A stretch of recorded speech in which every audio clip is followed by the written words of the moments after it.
Yeah. Well, essentially, the neoconservatives were the driving force for the American war in Iraq, and also, I guess you'd say, the driving force for the overall war agenda in the Middle East, which would also include Syria and Iran, although we haven't quite fully implemented the neoconservative agenda there yet. The neoconservative position has been closely tied with that of the Israeli right, that is, the Israeli Likudniks. And the fundamental goal of their strategy has been to weaken and destabilize Israel's enemies. And the goal is not simply to really only weaken Israel's external enemies, but by so weakening Israel's external enemies to also weaken Israel's internal enemy, the Palestinians. And perhaps many on the Israeli right perceive the Palestinians to be Israel's greatest danger, the threat to the Jewish state itself, not a threat in terms of weapons or anything, but a demographic threat. If these other Arab and Islamic states are weakened, they would not be able to provide any material or moral support to the Palestinians. If the Palestinians were weakened, they would be unable to resist and would ultimately accede to any type of solution that the Israeli government offered them. So essentially, both the neocons and the Likudniks were thinking in terms of a comprehensive solution for all of Israel's security needs, dealing with both Israel's external enemies and their internal enemy, the Palestinians. And I might say that these ideas originated in Israel.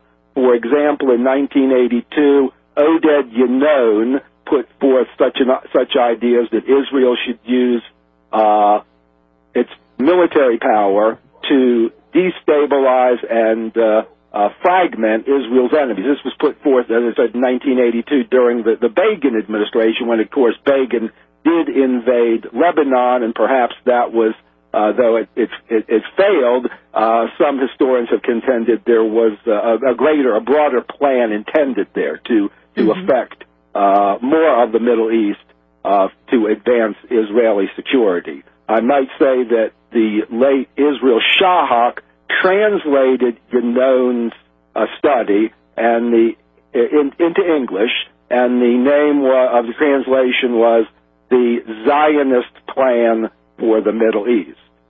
Well, the neoconservatives essentially picked up on this type of idea, and they actually proposed such a measure to the incoming Prime Minister of Israel, Benjamin Netanyahu, in 1996. This was the clean break study.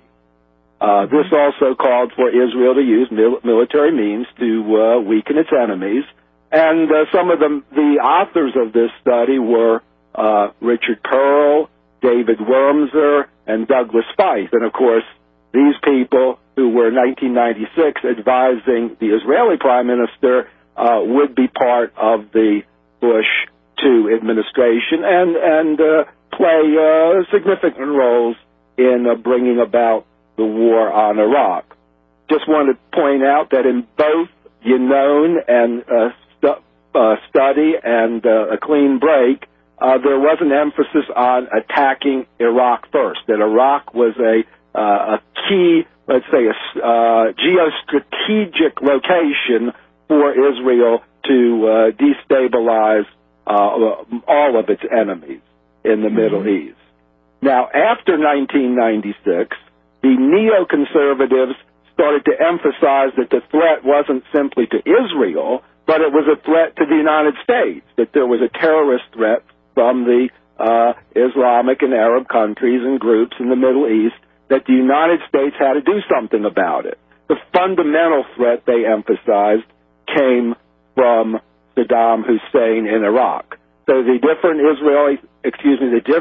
neocon think tanks and media outlets were promoting this idea. However, the neocons wouldn't really be able to have the U.S. government implement this plan until they would become part of the executive branch. And, of course, this took place in 2001 with the incoming George W. Bush administration, and Vice President Dick Cheney played a major role in bringing the neocons into the administration. Now, many people have described Cheney as a oil man, and to some extent he has been, but Cheney was very closely connected to the neocons. He was a member of the Jewish Institute for National Security Affairs. He was a charter member of the Project for the New American Century, PNAC. His wife, Lynn Cheney, has worked for the American Enterprise Institute. So Cheney did have this connection to the neocons, brought him aboard. However, initially, at the beginning of the Bush administration, the neocons were still, they didn't hold the top rung. They couldn't get what they wanted. They couldn't get a war in Iraq, which they were pushing. They couldn't get that pushed through right away because they were checked by Secretary of State Colin Powell and the State Department bureaucracy. Many other career bureaucrats and military brass were cool about such a military attack. So it wasn't until 9/11.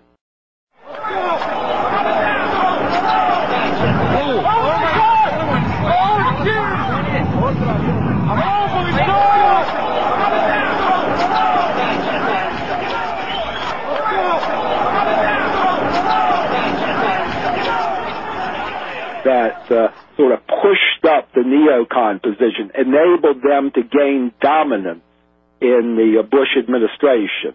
The 9/11 sort of frightened the American people. It also made them angry. They wanted to strike out at their enemies, although they weren't quite sure who the enemy was. Many American people confused Osama bin Laden with Saddam Hussein. But the administration itself, others besides the neocons, were looking for some plan to enact. The neocons had one to attack Iraq, and of course the neocons, were able to persuade, to convert President George W. Bush to their position. Bush isn't really that knowledgeable on foreign policy. He looks for more simple solutions. The neocons have that solution of good America.